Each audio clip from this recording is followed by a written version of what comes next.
그래서 오늘 이제 사마리아 여인에 대해서 우리가 살펴보도록 하겠습니다. 지난 시간에는 자신이 스스로 어렵다고 생각했던 그 니고데모, 그래서 어쩌면 자기와 같은 부류에 속할지도 모른다고 생각한 그 예수를 만나러 온 그 니고데모, 그는 스스로 자신이 어렵다고 하는 가장 대표적인 인물에 속했고, 그랬으므로 그는 능히 자신의 능력으로 예수를 만나러 온다라고 생각하는 그런 부류의 대표적 인물이 되었다는 사실.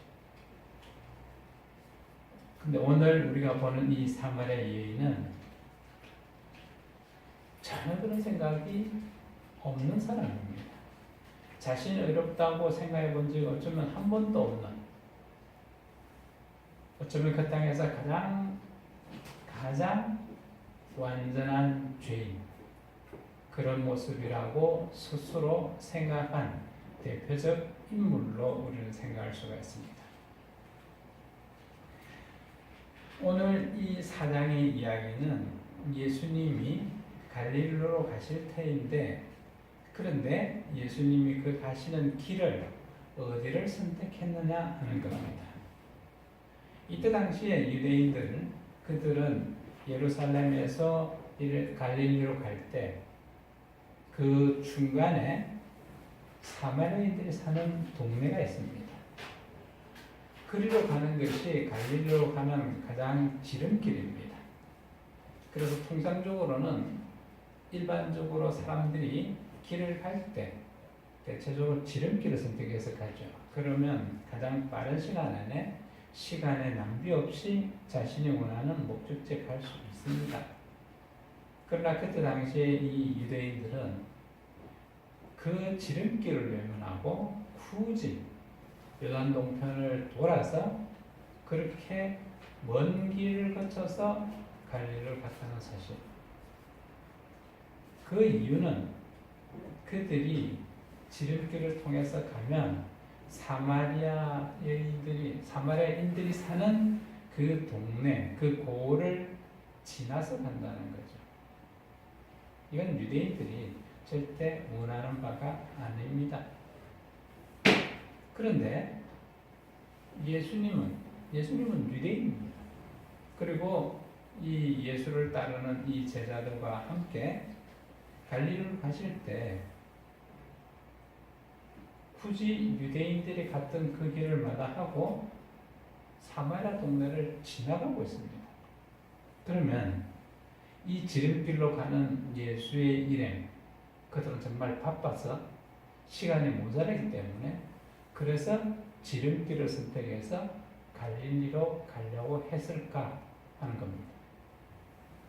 성경을 전체적으로 읽어보면 그 이야기는 결단코 아닙니다. 오늘 우리가 보는 이 4장 후반에 가면 예수께서 그 사마리아 동네에서 이틀이나 머물렀다가 가는 이야기가 나옵니다.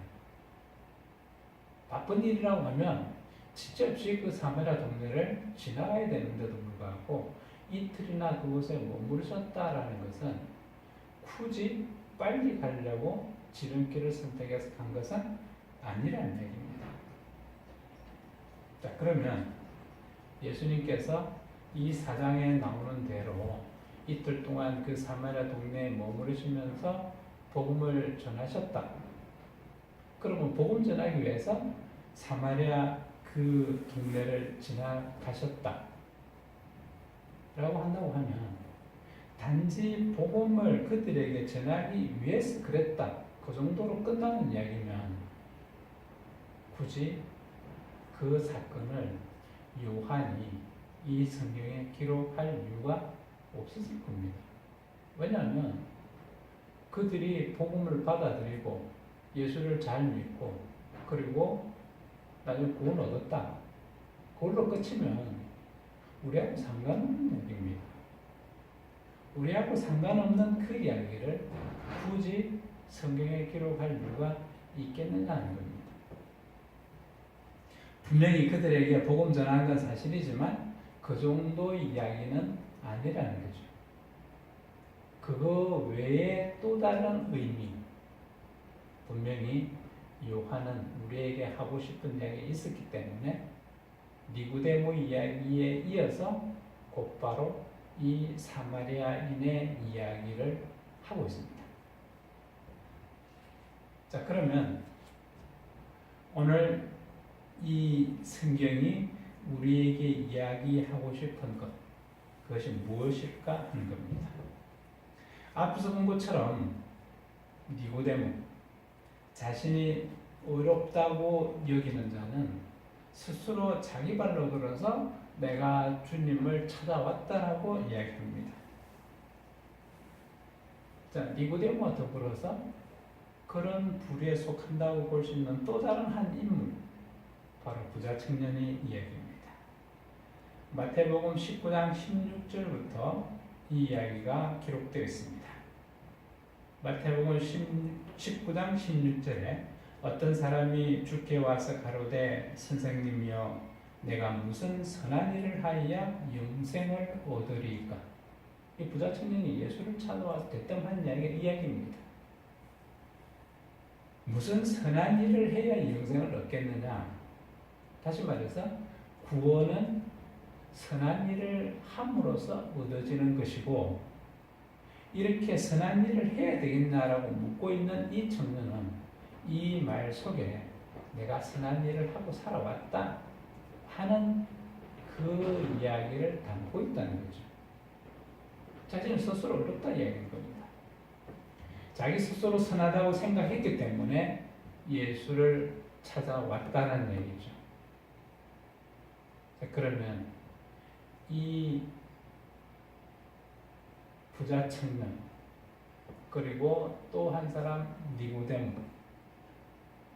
니고데모가 예수님을 찾아왔을 때 예수님은 과연 그 니고데모를 만나 주셨느냐 하면 니고데모하고는 전혀 니고데모가 이야기하는 것과 전혀 다른 이야기를 예수님께서 하셨습니다. 이건 무슨 이야기냐면 안 만나 주셨다는 이야기죠. 같이 맞장구를 치고 같이 호응을 해줘야 만난 겁니다. 그런데 예수님은 니고데모가 묻는 질문과는 전혀 다른 이야기를 하심으로써 그 선하다고 생각하는 니고데모를 만나주지 않으셨다는 사실입니다. 그리고 오늘 방금 본 우리가 마태복음 19장 16절의 이 부자 청년의 이야기도 19장 17절에서 이렇게 이야기하고 있습니다. 예수께서 가라사대 어찌하여 선한 일을 내게 묻느냐. 이건 뒤집어 놓고 보면 난 너 안 만난다 이런 얘기입니다. 선한 이는 오직 한 분이시라. 내가 생명에 들어가면 계명들을 지키라. 그래서 이 이야기를 이어서 보면 이런저런 계명들, 다시 말해 율법을 내가 잘 지켰다는 얘기입니다. 나는 어렵다 이런 얘기입니다. 그런데 이 이야기 말미에 부자 청년이 근심하고 돌아갔다라고 기록하고 있습니다. 그리고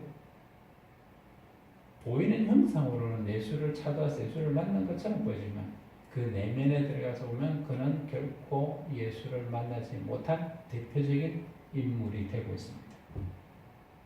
자신의 공로로 구원 얻는다고 하는 이 어리석은 생각, 어쩌면 오늘 우리도 그렇게 하고 있는지도 모릅니다. 지금도 이 순간 하나님 앞에 예배되는 많은 믿음의 성도들, 그들은 스스로 내가 지금까지 참으로 선한 삶을 살아왔다. 그렇기 때문에 내가 예수 믿는 거 아니냐 라고 착각하는 그런 사람들이 너무나도 많을지도 모릅니다. 그러나 분명히 이 우리가 성경을 통해 본 것처럼 그런 사람들은 결단코 예수께서 만나주지 않는다는 사실.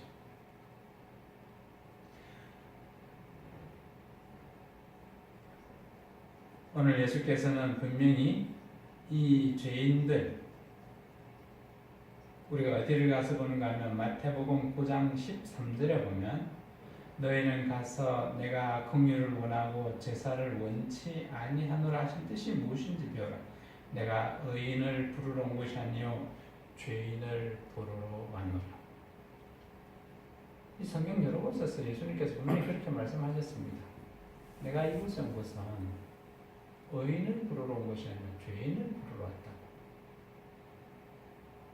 이 죄인이라는 것은 본인 스스로 내가 죄인입니다라고 고백하는 그런 사람들을 이야기합니다. 의사를 찾아갈 때 그들은 분명히 내가 몸이 아프니까 찾아왔습니다라고 얘기하지, 몸이 아픔에도 불구하고 내가 아프지 않다라고 하는 사람은 의사를 찾아가지 않습니다. 마찬가지로 주님께서는 분명히 스스로 어렵다는 사람을 만나주지 않는다는 거죠. 오늘 우리가 보고 있는 이 사마리아 여인, 그는 스스로 너무나도 분명하게 나는 죄인이구나 한 생각 속에 살아간 사람의 대표적인 인물입니다. 니고데모와 오늘 이 사마리아 여인을 비교해서 요한이 기록한 것은 바로 그 점입니다.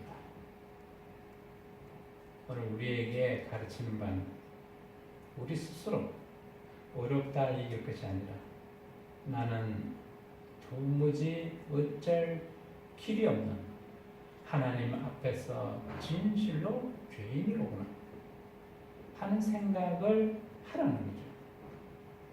실제로 또 그렇습니다.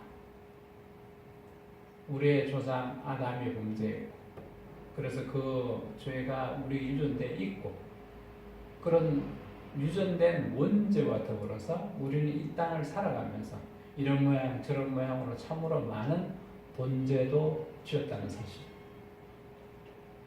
예수께서는 마음에 의롭지 못한 생각을 하는 것 자체가 죄다라고 이야기하신 분입니다. 한 번도 그런 적이 없는 사람이 이 땅에 있겠냐는 거죠. 하나님 외에는 선하다고 할 수 있는 사람이 아무도 없다라고 선언하신 이가 주님이라는 사실. 이 땅에 진실로 의로우며 선하다고 하신 사람은 아무도 없다라는 이야기입니다.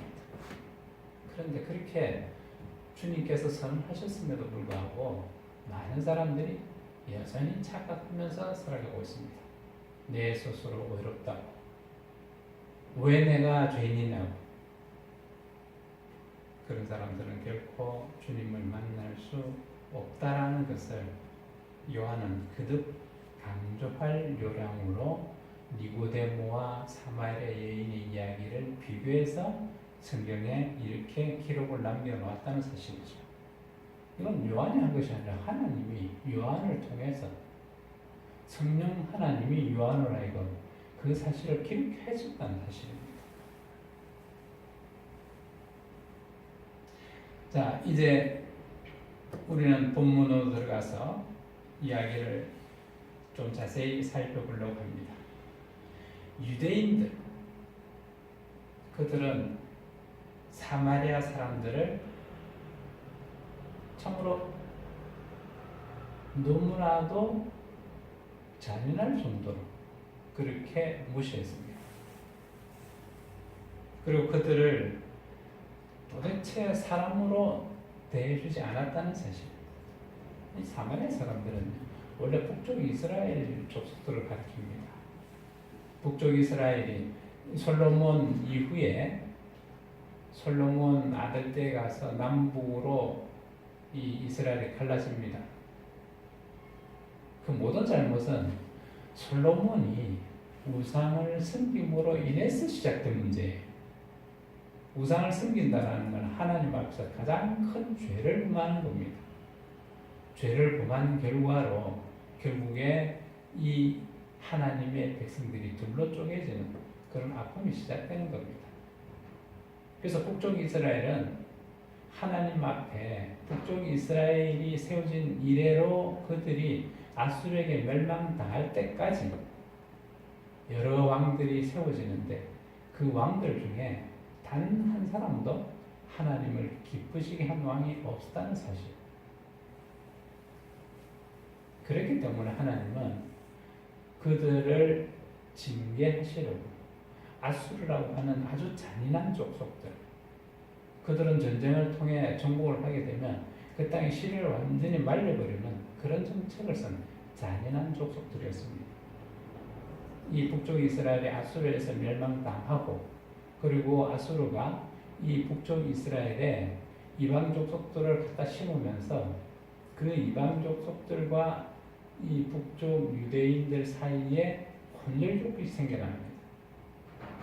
그래서 피를 섞어버림으로써 정통성을 말살시켜버리려 했던 것이 아수르의 정책이었습니다.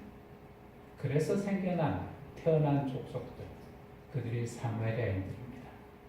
유대인들은 혈통의 이 중요성을 너무나도 강조하는 그런 족속이었는데, 그들이 볼 때 그렇게 혼혈이 되어버린 그 사마리아인들을 부정하다 생각한 거죠.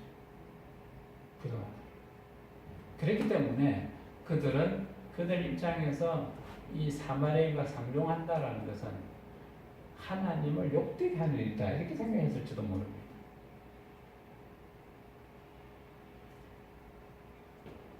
어쩌면 이 유대인들의 생각, 이 사마리아인들을 철저하게 외면한 그 모습은 바로 그들 속에 우리가 의롭다라는 생각이 자리 잡고 있었던 건지도 모릅니다.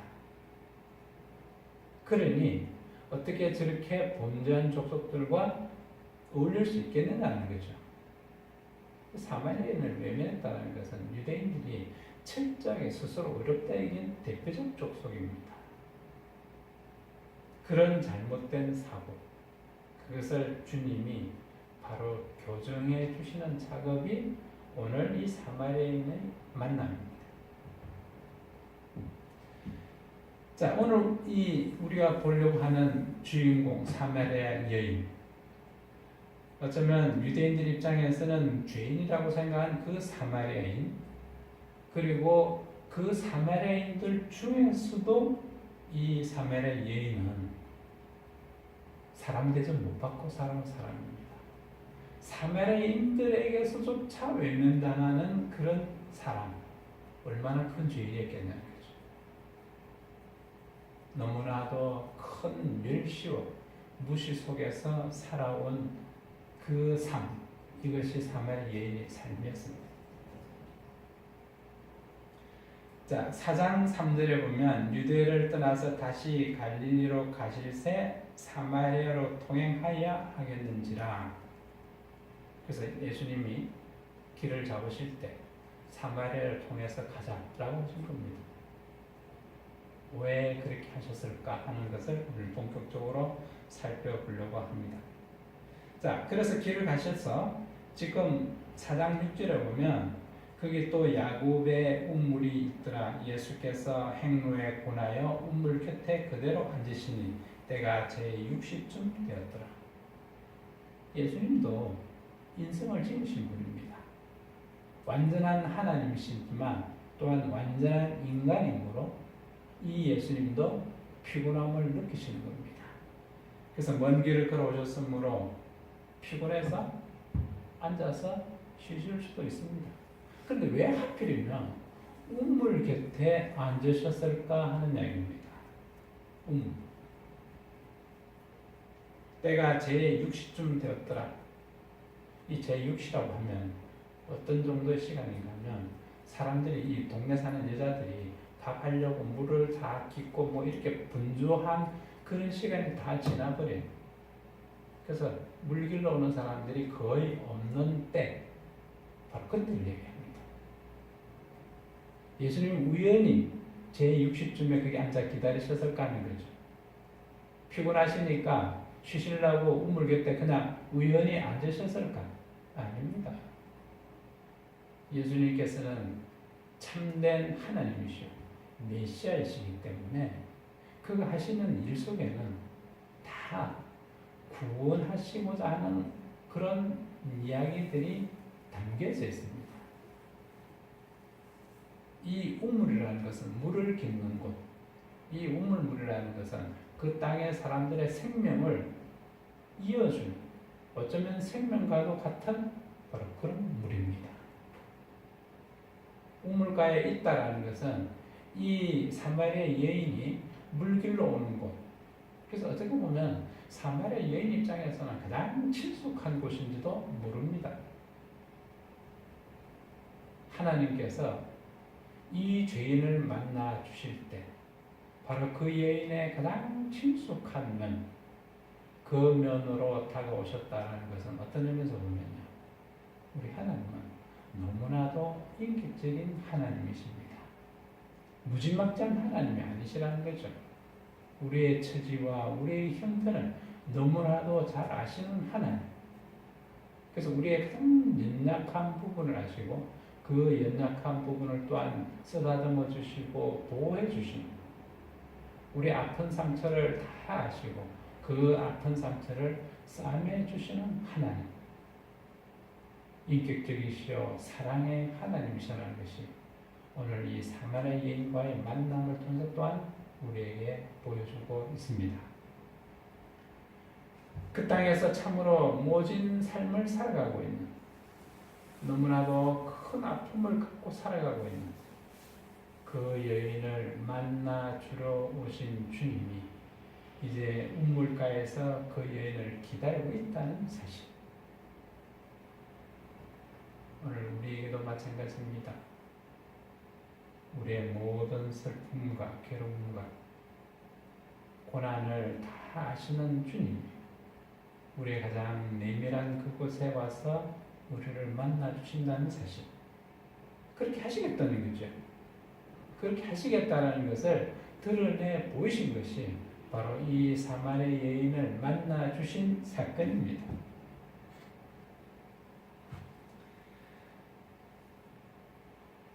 성경은 여러 곳에서 주님이 바로 이 생수라는 이야기를 하고 있습니다. 요한복음 7장 38절에 나를 믿는 자는 성경에 이런 같이 그 배에서 생수의 강이 넘쳐 흐를 것이다. 요한계시록은 분명히 이렇게 이야기하고 있습니다. 계시록 21장 6절에 또 내게 말씀하시되 이루었도다. 나는 알파와 오메가여 처음과 나중이라. 내가 생명수 샘물로 목마른 자에게 값없이 주리니. 그래서 생수를 영원히 주신다라는 것은 우리에게 영원한 생명이 있게 하시겠다라는 얘기죠. 다시 말해서 우리에게 영생을 허락하시겠다. 영생은 구원을 통해 이루어지는 일입니다. 오늘 이 여인이 우물가에 물길로 왔다라는 것은 자신의 목마름을 채우기 위해서 온 행위입니다. 그렇지만 이 우물을 떠가서 하루를 먹고 나면 또 다른 목마름이 찾아온다는 거죠. 그래서 또다시 우물에 물을 길러 오고 다음날 또 우물에 물을 길러 오고 이런 식으로 한없이 반복하는 삶을 살아가야만 되는 그런 처지에 있는 사람입니다. 이 목마름, 육신의 목마름과 더불어서 그에게는 영적인 갈급함이 있었습니다. 이야기를 이어가서 그 다음 4장 7절을 봅니다. 사마리아 여자 하나가 물을 길러 왔음에 예수께서 물을 좀 달라 하신, 그 물 길러 온 여자에게 예수님께서 물 좀 달라라고 이야기합니다. 물. 그럼 예수님이 정말로 목말라서 물 좀 달라 하실 수도 있었겠지만 그런 정도로 그 여인에게 물 좀 달라라고 하는 일이었다고 하면 뭐 굳이 그렇게 했겠냐는 거죠. 좀 있으면 이제 제자들이 먹을 걸 사가지고 올 텐데 그러면 그 제자들한테 야 물 좀 떠오라. 농이 그래도 됩니다. 그럼에도 불구하고 이 사마리아 여인에게 물 좀 달라라고 이야기하신 것은 죄인을 찾아와서 손을 내미시는 하나님의 모습이 이렇다는 겁니다. 전혀 생뚱맞은 모습으로, 나와는 전혀 상관없는 모습으로, 나와는 아무 관계없는 너무 이질적인 모습으로 주님이 우리를 찾아오실 것인가? 아니라는 거죠. 우리하고 충분히 인격적 교류를 이루시면서 우리에게 온전히 사랑하시는 그 사랑의 손을 내미시는 주님이라는 것을 바로 이 여인의 만남을 통해서 보여주고 있습니다. 물길로 온 이 여인에게 물 좀 달라라는 것은 너무나도 친숙한 모습입니다. 그렇죠. 내가 물길을 왔는데 물 좀 달라. 모르는 사람이 물 좀 달라. 그러면 그 사람하고 관계에서 모르는 사이에서도 어쩌면 관계가 맺어질 수 있는 그런 순간이 됩니다. 어떻게 죄인과 가장 선하신 하나님이 만날 수 있겠냐는 거죠. 가장 선한 것과 가장 악한 것이 만날 수 있겠냐는 거죠. 그럼에도 불구하고 하나님은 우리를 사랑하사 가장 죄인된 우리를 찾아오셔서 손을 내밀어 주시고 계시다는 것. 4장 9절에 이렇게 이야기합니다. 사마리아 여자가 가로되 당신은 유대인으로서 어찌하여 사마리아 여자 나에게 물을 달라 하나이까 하니, 이 사마리아인이 너무 잘합니다. 유대인들은 우리를 사람 취급도 안 하는데 그렇습니다. 어쩌면 이 표현이 바로 우리를 향해서 하는 표현일지도 모릅니다. 우리는 교회 다니는 참으로 거룩한 사람들이니까. 그래서 우리는 성별된 그런 족속들이니까 우리는 구별되어야 돼. 그래서 어쩌면은 정말로 우리의 손길을 필요로 하는 그런 사람들에게 손 내미는 것을 주저하고 있는, 주저하기보다는 아예 냉정하게 거절하고 있는 우리들은 아닌지 모릅니다. 정말 이 땅 우리가 살아가면서 우리가 죄인들을 향해서 손을 내밀어 본 적이 몇 번이나 있겠냐는 거죠. 죄인들에게는 손 내민 적 한 번도 없을 겁니다. 그리고 우리 스스로 어렵다고 생각하기 때문에 나와 대비되는 자들, 나에게 호의를 베풀지 않은 사람들, 내가 원망할 만한 그런 처지에 놓인 사람들, 그들을 향해서 내가 손을 내밀었냐는 거죠. 어쩌면 우리 속에 왜 내가 손을 내밀어? 라는 생각이 나도 모르게 너무나도 견고하게 자리 잡고 있는지는 모릅니다. 이것이 우리가 복음을 전하는 데 있어서 가장 큰 걸림돌이 된다는 사실. 오늘 주님께서는 너무나도 모범적으로 우리에게 이것을 가르쳐주고 있습니다. 유대인들 중에는 아무도 사마리아인에게 손 내밀려고 하지 않았고, 특히 죄인 중에 죄인인 이 여인들에게는 사마리아인조차도 손을 내밀지 않으려고 하는 그런 시대에 가장 선하신 하나님이신 주님이 그 여인을 향해 다가가고 그 여인에게 손을 내밀고 있다는 이 놀라운 사실, 이것이 우리에게 무엇을 시사하고 있냐는 거죠. 오늘 주님께서 이 행동을 통해서 나는 이렇게 하고 있는데 너는 어찌하여 손을 내밀지 않느냐라고 질책하고 있는 건 아닌지 모릅니다. 오늘 이 주님이 우물가에 앉아 계시면서 이 여인에게 말을 걸어왔을 때, 그때 이 여인이 이 사람이 메시아구나라고 단박에 알아볼 수 있었겠냐? 무슨 죄로 알아볼 수 있어요? 내가 큰 죄인입니다. 이 내 죄를 용서해 주옵소서. 이 죄를 없이 해 주옵소서. 이렇게 애원하며 매달릴 수 있는 그 하나님인데 그 여인이 그렇게 할 수 있었겠냐는 거죠. 못합니다. 무슨 죄를 알 수 있어요? 예수님께서 그래서 이렇게 이야기합니다. 4장 10절에 예수께서 대답하여 가라사대 내가 만일 하나님의 선물과 또 내게 물을 좀 달라 하는 이가 누구인 줄 알았다면 네가 그에게 구하였을 것이요 그가 생수를 내게 주었으리라. 이 이야기가 뭔가 하면 네 형편을 내가 잘 안다. 네 마음의 그 아픔을 내가 다 안다. 그런데 네가 만약에 내가 메시아라는 사실을 네가 알았다 그러면 단박에 네가 그 요구를 했을 것이다. 그래서는 내가 네 문제를 다 해결해 줄 수 있을 텐데. 자, 그런 의미를 담고 있습니다. 근데 그 사마리아인이 무슨 재주를 알 수 있겠어요? 자, 여기에서 우리 스스로 죄인된 우리가 하나님을 찾아 나갈 수 있겠느냐 하는 문제에 답을 주고 있습니다. 죄인이 자기 스스로 하나님을 만날 수 있겠나? 못 만납니다. 무슨 재주를 알아요? 그래서 주님이 이 죄인된 사마리아인을 찾아온 것과 마찬가지로 주님이 죄인된 우리를 찾아오셨다는 사실. 그래서 우리가 구원을 얻는 것은 내 능력으로 구원 얻는 게 아니라는 사실이에요. 내가 아무리 선한 일을 해서 구원을 얻으려고 해도 얻을 수 없는 구원.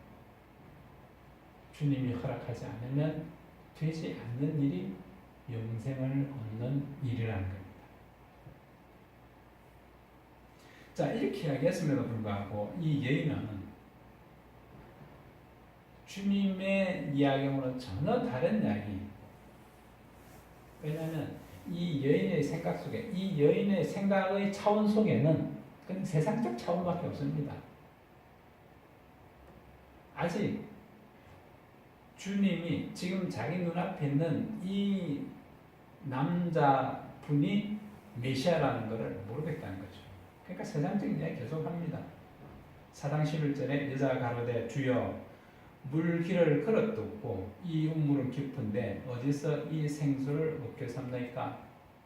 이 여인을 봤더니 예수는 그냥 빈몸인데 무슨 재주로 당신은 물떠가 내인데 물 주겠냐는 거죠. 그 후에 사당 10절에 내가 생수를 네게 주었을 것이다 하는 이 말, 예수님께서 사마리아인한테 내가 네인데 생수 줬을 거야 하는 이 생수를, 이 생명의 물, 다시 말해서 그를 살린 구원의 선물, 이거 주겠다는 얘기인데 이 얘기는 여전히 세상에 있는 우물에 있는 이 물을 생각하고 있습니다. 그래서 이 물이 깊은데 이스라엘 지방인 이 야구의 이 우물이라는 것은 우리가 생각하는, 한국 사람들 생각하는 그런 우물하고는 모양이 달라요. 그래서 땅속 깊은 곳 같은 내려가야 됩니다. 그래서 물길을 걸어두고 물도 깊은데 뭔 재주를 주냐 하는 얘기죠. 우리 조상 야곱이 이 우물을 우리에게 주었고 또 여기서 자기와 자기 아들들과 짐승이 다 먹었으니 이 물이 얼마나 크냐겠죠. 당신이 야곱보다 더 크니까 이 예수님하고는 전혀 이 차원이 다른 이야기를 지금 계속 하고 있는 겁니다. 이게 우리의 모습입니다. 그런데 하나님께서는 어떻게 하시느냐? 당신의 언어로 우리를 대하시는 것이 아니라 우리의 언어로 말씀하고 계시는 그 하나님. 얼마나 우리를 인격적으로 대하시며 우리를 사랑하고 계시는지. 만약에 하나님께서 성경을 하나님 당신이 쓰시는 언어로 기록했다 하면 우리가 알아들을 수 있겠냐는 거죠. 전혀 못 알아듣습니다. 우리가 사용하는 인간의 언어로 하나님의 말씀을 기록해서 우리에게 들려주심으로 우리가 이해할 수 있게 하시는 하나님.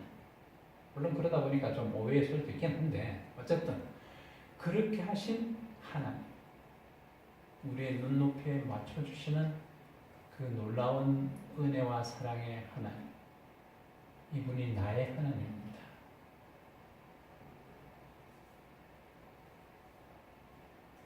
사장 13절에 예수께서 대답하여 가라사대 이 물을 먹는 자마다 다시 목마르니와. 그럼 이 생물기를 다 먹으면 하루 지나면 또 목마르니까 또 물 들어와야 돼.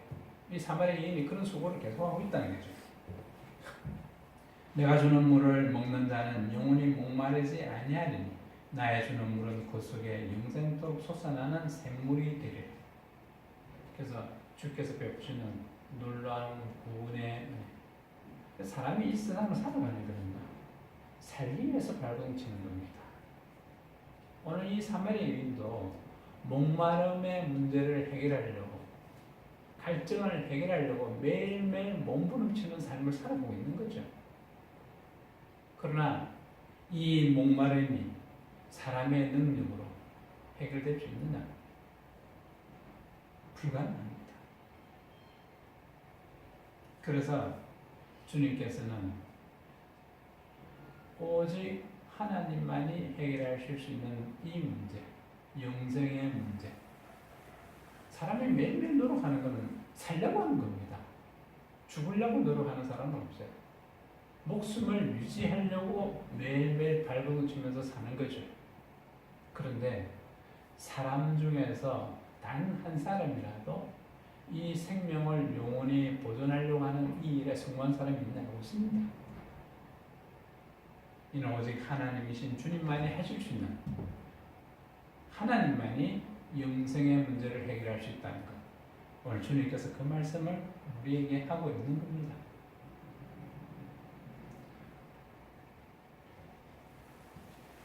자, 이제 이야기는 이 물 이야기에서 뜬금없이 갑자기 요한복음 4장 16절에 가라사대 가서 내 남편을 불러오라. 이야기가 뜬금없이 물 이야기하다 갑자기 남편 이야기로 넘어갑니다. 도대체 이 남편 이야기는 왜 나오느냐 하는 거죠. 오늘 시간이 됐습니다. 오늘 이 사마리아 여인 이야기는 요 정도까지만 하고 다음 시간에 이 사마리아 여인 이야기를 계속해서 이어가도록 하겠습니다.